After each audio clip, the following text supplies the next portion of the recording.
Hello friends, ये applied mechanics नाम का सब्जेक्ट जो मैं आपको पढ़ाता हूँ उसका मैं आज आपको एक वीडियो शेयर करना चाह रहा हूँ। और इस वीडियो को शेयर करने से पहले मैं आपको ये बता दूँ कि अगर आपको ये वीडियो देखना है, समझना है, तो इसके लिए आपको सबसे पहले आप अपने ईयरफोन का यूज़ करें और जिससे कि आप जो है ये ईज़िली समझ में आएगा आपको।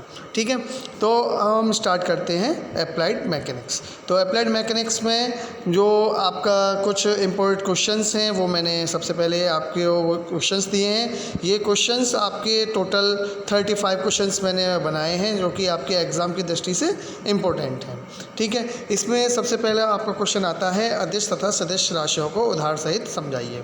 देखिए, ये जो पहला क्वेश्चन है अदिश तथा सदिश राशियों को उदाहरण सहित समझाइए, इसमें 3 तरीके से क्वेश्चंस बनते हैं ये कि अदिश तथा सदिश राशियों को उदाहरण सहित समझाइए, अदिश तथा सदिश राशियों के 5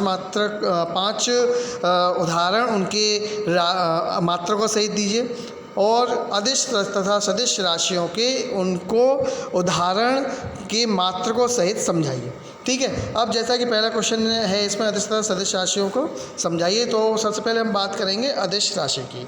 तो अदिश राशि कौन सी होती हैं? वे राशि जिनमें केवल परिमाण होता है, परिमाण होता है। तो जैसा कि मैंने आपको बताया कि इसमें क्या होगा, केवल परिमाण, तो ये है आपका केवल परिमाण। तो जिन राशियों में केवल परिमाण होता है वो आपकी कैसी कहलाती है? अदिश राशि। दूसरा, वो अगर हम बात करें इनके एग्जाम्पल्स की, तो इनके एग्जाम्पल यानी इनके उदाहरण क्या होंगे? दूरी, समय, द्रव्यमान, ऊर्जा, ये सब इसके क्या है? एग्जाम्पल हैं। और यहाँ पर मैंने जैसे कि बात कही थी कि यहाँ पर हम इनके बात करेंगे कि इनका मात्रक भी हमें बताना होगा। कहीं के क्वेश्चंस में पूछ लेता है कि अदिश राशियों के उदाहरण उनके मात्रक सहित दीजिए, तो यहाँ पर हम अदिश राशि और उनके मात्रक दोनों दे रहे हैं। जैसे दूरी का मात्रक मीटर, समय का मात्रक सेकंड, द्रव्यमान का मात्रक किलोग्राम, कार्य का मात्रक जूल, ऊर्जा का मात्रक जूल। ये सब क्या है? ये अदिश राशि हैं और ये अदिश राशियों के उदाहरण हो गए और उनके मात्रक हो गए। इसके बाद में आता है हमारा क्या? सदिश राशि। सदिश राशि क्या होती है? सदिश राशि वे राशियाँ होती हैं जिनमें कि परिमाण और दिशा दोनों होती हैं। क्या होती है? परिमाण और दिशा।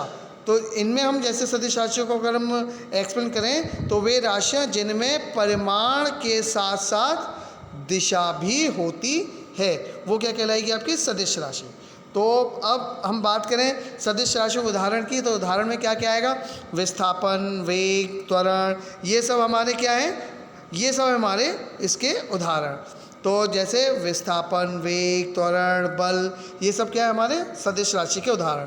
और इनके अगर साथ साथ मात्रक की भी बात कर लें तो विस्थापन का मात्रक मीटर, वेग का मात्रक मीटर पर सेकंड, त्वरण का मात्रक मीटर पर सेकंड, इसका बल का मात्रक न्यूटन। तो ये क्या है? हमारे सदिश राशियों के उदाहरण और इनके मात्रक। ठीक है, अब इसके बाद में हम नेक्स्ट क्वेश्चन की बात करते हैं। नेक्स्ट क्वेश्चन आता है हमारा दूरी के निम्न में हमारा अंतर बताइए। जैसे दूरी और विस्थापन में, चाल और वेग में। तो अब हम यहाँ पर बात करें तो पहले क्या है हमारा कि दूरी और विस्थापन में अंतर। तो अगर हम बात करें तो दूरी क्या होती है कि जैसे अगर हम एक स्थान से चलें और किसी दूसरे स्थान पर पहुँचें, जैसे कि अगर मैं नीचे आपको जो डायग्राम दिखाया गया है, ये जो डायग्राम मैंने आपको दिखाया है यहाँ अगर आप देखें, ये आपका ये वाला जो डायग्राम है, ठीक है, ये जो डायग्राम आप देख रहे हैं इसमें क्या है आपका कि ए से सी तक ACB एक ट्राइंगल दे रखा है। ठीक है, तो इसमें क्या है कि दूरी क्या होती है कि अगर हम एक पॉइंट से चलें और किसी B पॉइंट पर पहुँचें, यानी A से पहुँच गए और कहाँ पहुँचना है? B पर, तो A से B तक की जो हमने कुल दूरी, यानी कि कैसे चले हम? पहले A से चले C पर और फिर C से चले B पर। तो यहाँ अगर हम दूरी की बात करेंगे, दूरी क्या हो जाएगी? A से C तक की दूरी कितनी होगी? 4 मीटर, और C से B तक की कितनी दूरी होगी? 3 मीटर। तो A से B तक की जो कुल दूरी होगी वो कितनी होगी हमारी? 7 मीटर। यहाँ पर मैंने ये दिखाया हुआ भी है कि ये हमारा कितना है? 7 मीटर। ये आया हमारा 7 मीटर। तो ये होगी हमारी दूरी। ठीक है, अगर हम विस्थापन की बात करें तो विस्थापन में हम क्या देखते हैं? हमें कहाँ से जाना है? A से। कहाँ पर जाना है? B पर। ठीक है, A से जाना है B पर, तो A से देखिए और B पर, ये तो केवल हमें 2 पॉइंट देखने हैं, कहाँ से जाना है, कहाँ पर पहुँचना है।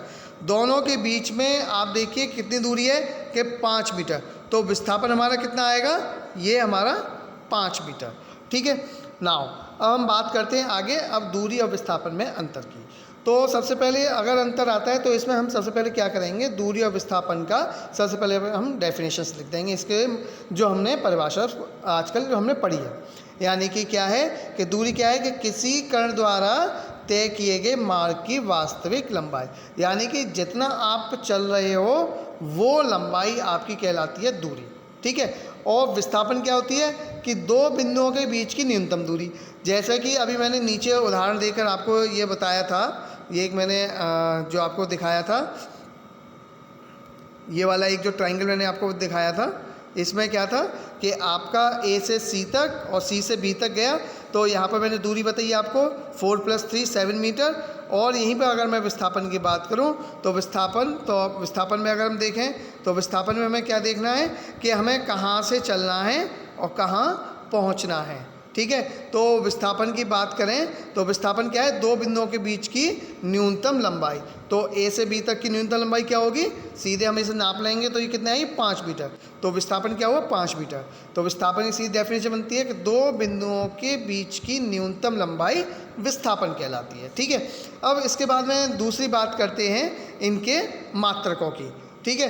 तो दूरी अगर आप देखें तो दूरी का मात्रक क्या होता है, मीटर। ऐसे ही विस्थापन का मात्रक भी मीटर होता है। ये इसमें सेम पॉइंट है कि दूरी का मात्रक मीटर और विस्थापन का मात्रक भी मीटर। ठीक है। इसके बाद में थर्ड पॉइंट आता है, दूरी एक अदिश राशि है।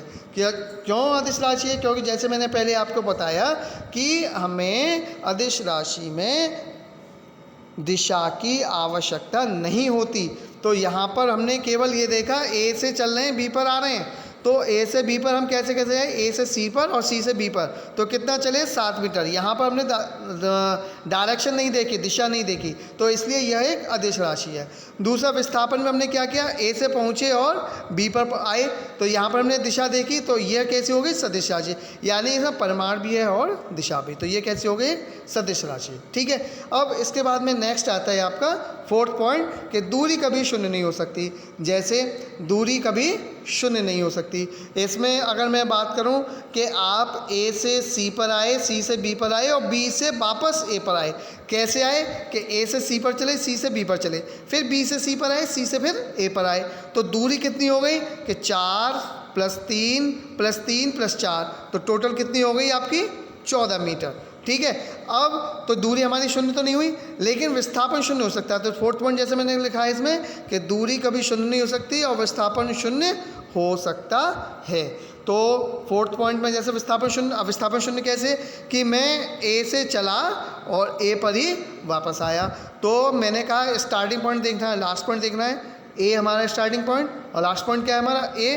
तो दोनों के बीच में दूरी कितना हो गई, 0, क्योंकि ए से चले ए पर ही पहुँचे, तो कितनी दूरी हुई, 0। तो विस्थापन हमारा शून्य हो सकता है। तो ये फोर्थ पॉइंट है हमारा कि दूरी कभी शून्य नहीं हो सकती जबकि विस्थापन शून्य हो सकता है। ये है हमारा दूरी और विस्थापन में अंतर।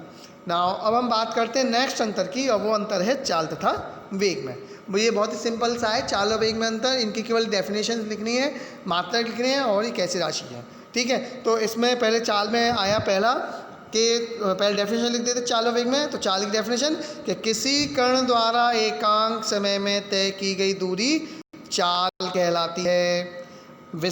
और अगर हम वेग की डेफिनेशन बात करें तो वेग में क्या होता है, विस्थापन परिवर्तन की समय दर